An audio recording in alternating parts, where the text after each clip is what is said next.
Hello everyone, welcome to easy academic solution.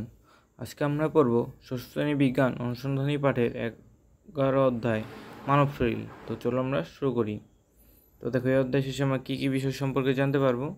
যে প্রাণী জগতে মানুষের শারীরবৃত্তীয় অবস্থান, মানুষের শরীরে কোথায় কী কী অঙ্গ আছে, তারপরে মানব শরীরের অঙ্গ প্রত্যঙ্গসমূহ, গুরুত্বপূর্ণ অঙ্গসমূহের গঠন ও কাজ এবং শরীরের যত্ন স্বাস্থ্যকর অভ্যাস। তো চলো আমরা শুরু করি। তো দেখো, জীবাশ্ম বা ফসিল বলতে কী বোঝায় প্রথমে আমরা এটা জেনে নেব। তো জীবাশ্ম বা ফসিল কি? ধরো, প্রাগৈতিহাসিক যুগের কোনো জীবের শরীরের অংশ যখন কি হতো মাটির নিচে অনেক সময় চাপা পড়ে থাকতো এবং বহু বছর ধরে সংরক্ষিত হয়ে থাকতো, তাহলে তাকে কি বলা হতো? জীবাশ্ম। ধরো, পৃথিবীর কোনো প্রাচীন উদ্ভিদ বা প্রাণী সম্পর্কে জানার সবচেয়ে বড় উৎস কি? এই জীবাশ্ম।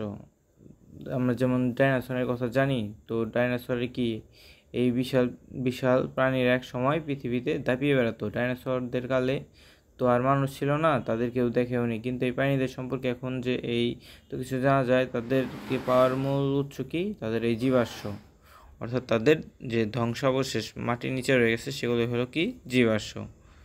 দেখো তারপরে কি আছে। তো আমরা যদি আমাদের চারপাশে তাকাই তবে কি নানা রকম জীব দেখতে পাবো, যেমন গাছ, শালিক, কবুতর, মুরগি, হাঁস বা বিড়াল, ছাগল, কুকুর ইত্যাদি। তো এগুলোর পাশাপাশি আরও যে জীবটি আমরা দেখতে পাবো সেটি কি? মানুষ। তো মানুষ ও অন্য সকল জীবের মতোই জীবন ধারণ করে এবং সে চলাচল করতে পারে, এবং তাই সে হচ্ছে কি? প্রাণী। তো ছোটোবেলা থেকেই আমরা অবাক হয়ে ভাবি কোথা থেকে এসেছি আমরা, এবং ভাবি অন্য প্রাণীদের চেয়ে আমরা কিভাবে আলাদা হলাম। তো অন্য সব জীবেরা যেমন বিশেষ বৈশিষ্ট্য রয়েছে, আমাদেরও কি কিছু বিশেষ বৈশিষ্ট্য রয়েছে। তো আমরা দেখতে কি অন্যান্য প্রাণীদের চেয়ে ভিন্নতর, এবং আমাদের হাড়ের ধরস, খাদ্যাভ্যাস সব কিছুই কিন্তু অন্যান্য প্রাণী থেকে ভিন্নতর। মানুষকে বলা হয় কি? সৃষ্টির সেরা জীব। আর মানুষের বৈজ্ঞানিক নাম কি? মানুষের বৈজ্ঞানিক নাম হলো হোমো স্যাপিয়েন্স। তো এই হোমো স্যাপিয়েন্সই একমাত্র প্রাণী যারা কি করে, যে দুই পায়ে হাঁটতে পারে, অর্থাৎ দুই পায়ে চলাচল করতে পারে। তবে এই আধুনিক মানুষের আগেও কিছু আদি প্রজাতি ছিল যারা শুধু দুই পায়ে হাঁটতে পারতো, এবং বিবর্তনের কারণে আমরা সেগুলো জানবো আরও। বিবর্তন বলতে কী বোঝায়, তো সেই সম্পর্কে যখন আমরা পড়বো তখন আমরা এগুলো ভালোভাবে আরও জানতে পারবো। তো আফ্রিকা, এশিয়া ও ইউরোপে পাওয়া ফসিল এবং জীবাশ্মগুলো বিস্ময়কর উপস্থিতি, এবং এগুলো যে বিভিন্ন বিশ্লেষণ করে আমরা এইসব আরও বিবর্তন ভালোভাবে বুঝতে পারি। তো জীবাশ্ম রেকর্ড থেকে আমরা কি বুঝতে পারি? মূলত যে আমরা সোজা হয়ে হাঁটতে শুরু করেছি, অর্থাৎ কখন থেকে আমরা হাঁটতে শুরু করেছি, এবং আকারগত পরিবর্তনগুলো, যেমন আমাদের শরীর কেমন কি, যেমন চওড়া নিতম্ব পশ্চাৎভাগ, তারপরে পায়ের দিকের অংশের সঙ্গে সামঞ্জস্যপূর্ণ পায়ের আঙ্গুল এবং ছোট বাহু, এগুলো কখন পেয়েছি, এবং বিবর্তনের ধারায় আমাদের মস্তিষ্কে আকার বেড়েছে। এবং এই গবেষণায় কী বলা হয়েছে, প্রায় 2 লক্ষ বছর আগে আফ্রিকা মহাদেশে মানুষের অস্তিত্ব ছিল, এবং আমাদের চেনা চেনা প্রাণীদের ভেতর যেমন বানর, তারপর শিম্পাঞ্জি, এবং এরাও মানুষের শারীরবৃত্তিক অনেক বৈশিষ্ট্য কাছাকাছি। এবং মানুষ সহ এসব প্রাণীদেরকে কী বলা হয়? প্রাইমেট। প্রাইমেট বলতে মূলত স্তন্যপায়ীদের বোঝায়, অর্থাৎ যারা জন্মের পর মায়ের দুধ পান করে বড় হয়। এবং সকল প্রাইমেট জাতীয় প্রাণীদেরকে একটি সাধারণ বৈশিষ্ট্য থাকে, এদের মেরুদণ্ডের উপস্থিত, অর্থাৎ এই প্রাইমেট বা স্তন্যপায়ীদের কী থাকে? মেরুদণ্ড উপস্থিত থাকে। এবং আমাদের পিঠের মাঝ বরাবর যে খণ্ড খণ্ড হাড়ের উপস্থিতি দেখতে পাই সেটিকেই কি আমরা মেরুদণ্ড বলি, তাকে ইংলিশে কী বলা হয়? স্পাইন। তো আমাদের শরীরের দিকে তাকালে আমরা কি কান, চোখ, মাথা এগুলো দেখতে পাই, তাই না? তো এছাড়া আমাদের শরীরের ভেতরে রয়েছে কি? আমাদের হৃৎপিণ্ড, যকৃৎ বা লিভার, ফুসফুস, লাংস, বৃক্ক, কিডনি, অগ্ন্যাশয়, প্যানক্রিয়াস এগুলো। তো এগুলো আমাদের শরীরের বিভিন্ন অঙ্গ, এবং আমাদের পরিচিত অন্যান্য প্রাণী যেমন হাঁস, মুরগি, গরু, এদেরও কিন্তু এসব অঙ্গ রয়েছে। তারপরে দেখো কি আছে।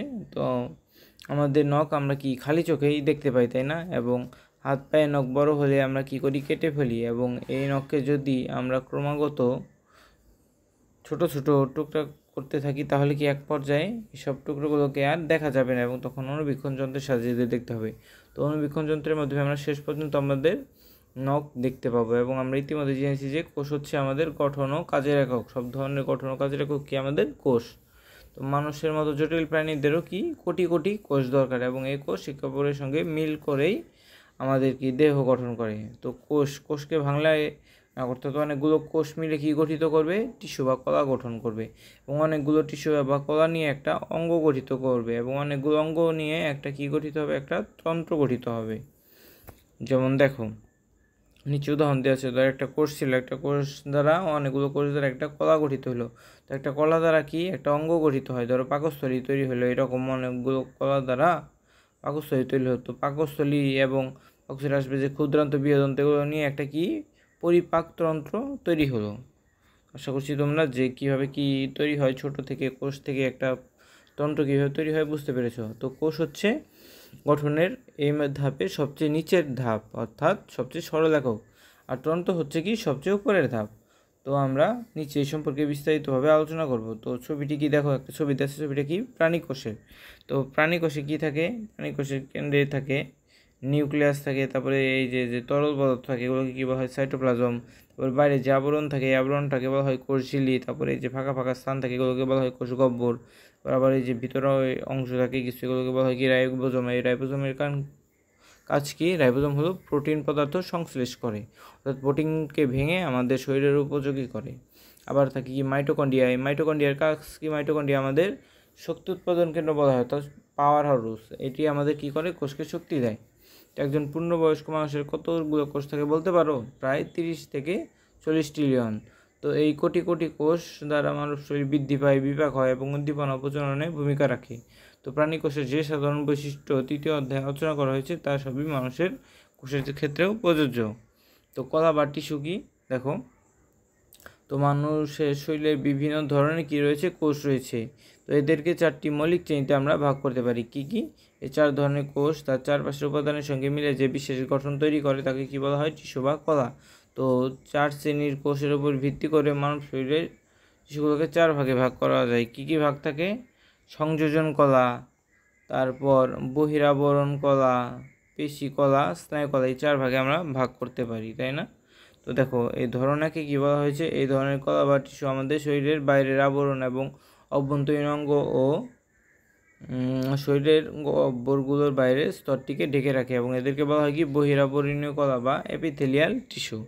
এই যে ধরন 1 এই যে এগুলো সংযোজক কলা যেগুলো সম্পর্কে বলা হয়েছে। তবে ধরন 2 কি, এই ধরন 2 এ রয়েছে কি, যে এই ধরনের টিস্যু সংকোচন অপসারণ করতে সক্ষম এবং মানব শরীরের পেশি গঠন করে, এদেরকে বলা হয় কি মাসল, অর্থাৎ যে বহিরাবরণীয় কলা আমরা দেখতে পাচ্ছি সেগুলো। তারপরে দেখো 3 কি আছে, এই ধরনের টিস্যু আমাদের কি করে, সংবেদনশীলতা নিয়ন্ত্রণ করে এবং স্নায়ুতন্ত্র গঠন করে, এদেরকে কি বলা হয় নার্ভ টিস্যু বা স্নায়ু কলা। তারপর 4 দেখো কি আছে, এই টিস্যুগুলো দূরবর্তী কোষগুলোকে প্রত্যক্ষ পরোক্ষভাবে কী করে, সংযুক্ত করে এবং শরীরের কাঠামোকে একত্রিত করে এবং এদেরকে সংযোজক কলা বা কানেক্টিভ টিস্যু বলা হয়ে থাকে। তারপরে দেখো অঙ্গ কি, তো আমরা কি জানি অনেকগুলো কি কলা মিলে বা আমাদের কি করে অঙ্গ গঠিত হয়। আমার কোষ থেকে কি গঠন করে, কোষ মিলে আমাদের বিভিন্ন কলা গঠিত হয় এবং সেই কলা মিলে আমাদের অঙ্গ গঠিত হয়। তো দেখো এই 4 ধরনের টিস্যু বা কলা মিলে কি করে মানব শরীরের বিভিন্ন অঙ্গ তৈরি করে থাকে এবং একটি অঙ্গ হচ্ছে একাধিক টিস্যুর সমন্বয়ে তৈরি, যা একটি স্বতন্ত্র ও গাঠনিক ও কার্যকরী একক তৈরি করে। তো মানব শরীরে বিভিন্ন ধরনের অঙ্গ আছে এবং এসব অঙ্গের বৃদ্ধি ও বেঁচে থাকার জন্য গুরুত্বপূর্ণ, যেমন হৃৎপিণ্ড, যকৃৎ, ফুসফুস, বৃক্ক ইত্যাদি হচ্ছে কি আমাদের একটি অঙ্গ। এবং মানব শরীরের সবচেয়ে বড় অঙ্গ কি, আমাদের ত্বক, ঠিক আছে। তো দেখো তারপরে কি আছে, তন্ত্র। তো তন্ত্র বলতে কি বোঝায়, তো আমাদের শরীরে বিভিন্ন অঙ্গ কিন্তু আলাদা আলাদা বা বিচ্ছিন্নভাবে কাজ করে না, বরং এদের কোনোটি একসঙ্গে মিলে আমাদের শরীরে একই ধরনের কাজ করে। কাজের ভিত্তিতে এই অঙ্গগুলোকে কী বলা হয়, কয়েকটি ভাগে ভাগ করা হয়, যেমন প্রতিটি ভাগকে বলা হয় একটি সিস্টেম বা তন্ত্র। যেমন আমাদের হৃৎপিণ্ড হচ্ছে এমন একটি অঙ্গ, কী করে এই হৃৎপিণ্ড এই 4 ধরনের টিস্যু বা কলা উপস্থিত রয়েছে এবং এই অঙ্গটির কাজ হচ্ছে আমাদের সারা শরীরে রক্ত সঞ্চালনে ভূমিকা রাখা। তবে রক্ত সঞ্চালনে এই কাজটি হৃৎপিণ্ড একা করতে পারে না, এই কাজের জন্য এটিকে রক্তনালীর সমন্বয়ে গঠিত একটি সমন্বিত ব্যবস্থা বা সিস্টেমের মাধ্যমে কাজ করতে হয়। তো এই পুরো সিস্টেমকে বলা হয় কি সংবহনতন্ত্র। তো এভাবে আমাদের শরীরে নানা অঙ্গ যেগুলোর নাম আমরা জানি এবং যেমন কিডনি, লিভার, ফুসফুস, চোখ, নাক ইত্যাদি অঙ্গসমূহ সেগুলোকে কাজের জন্য তন্ত্র টিস্যুর উপর ভিত্তি করে নির্ভর করে। তো নিচে আমাদের মানব শরীরের প্রধান তন্ত্রগুলোর সংক্ষিপ্ত পরিচয় দেওয়া হলো, যেমন কি একে কি আছে ধরো ত্বকতন্ত্র, অর্থাৎ কী অঙ্গ নিয়ে আমাদের তন্ত্র গঠিত হয়, ত্বক গঠিত হয়। তো ত্বকতন্ত্র কী নিয়ে গঠিত হয়, অনেক সময় আমরা কি খালি চোখে যখন আমরা হাঁটি তো আমাদের কি হয়, কেটে যায়, কেটে গেলে কী হয়, আমাদের যে চামড়া আছে সেটা হলো আমাদের বাইরের আঘাত থেকে রক্ষা করে। তো এই দেয়ালটা বা বাইরের যে আঘাত থেকে রক্ষা করার এই চামড়াটা যখন ক্ষতিগ্রস্ত হয় তখন আমাদের ত্বক থেকে কী হয়, রক্ত বের হয়। তো আমাদের শরীরের এই ত্বক কী করে, আমাদের ত্বকতন্ত্র গঠন করে। তো ক্ষতিকর অণুজীব এবং রাসায়নিক পদার্থ থেকে রক্ষা করা কি এই ত্বকতন্ত্রের কাজ। তারপরে দেখো কি আছে, পেশি ও কঙ্কালতন্ত্র। পেশি ও কঙ্কালতন্ত্রের কাজ কি, তো আমরা যখন হাঁটি কিংবা এক গ্লাসে করে পানি পান করি তখন আমাদের শরীরে কী করে, হাড় থাকে বা বোনস থাকে, সেগুলো কী করে, তার সংশ্লিষ্ট মাংসপেশি এগুলোর ভার সহ্য করে এবং প্রয়োজনীয় সঞ্চালনের শক্তি দেয়, এই পেশি বা কঙ্কালতন্ত্র। তো আমাদের শরীরে হাড় এবং কঙ্কাল এবং তার সাথে মাংসপেশি মিলে যে তন্ত্র গঠিত হয় তার নাম হলো পেশি কঙ্কালতন্ত্র। তো একে অনেক সময় আলাদা করে পেশি কঙ্কালতন্ত্র হিসেবে পৃথকভাবে উল্লেখ করা হয়। তো মানব শরীরে কয়টি হাড় থাকে, 206টি হাড় থাকে। তো পেশিতন্ত্র কঙ্কালতন্ত্রের সাথে মিলে চলাচলে সাহায্য করে এবং শরীরের অভ্যন্তরীণ অঙ্গগুলোকে কী করে, রক্ষা করে। তো আজকে এ পর্যন্তই। পরবর্তী ক্লাসে আমার যে শ্বসনতন্ত্র আছে এবং বাকি যে তন্ত্রগুলো আছে সেগুলো নিয়ে আলোচনা করব। তো এই পর্যন্তই। তো এই ভিডিওটি যদি তোমাদের ভালো লেগে থাকে তাহলে অবশ্যই ভিডিওতে লাইক এবং চ্যানেলটিতে সাবস্ক্রাইব করে পাশেই থাকবে। ধন্যবাদ।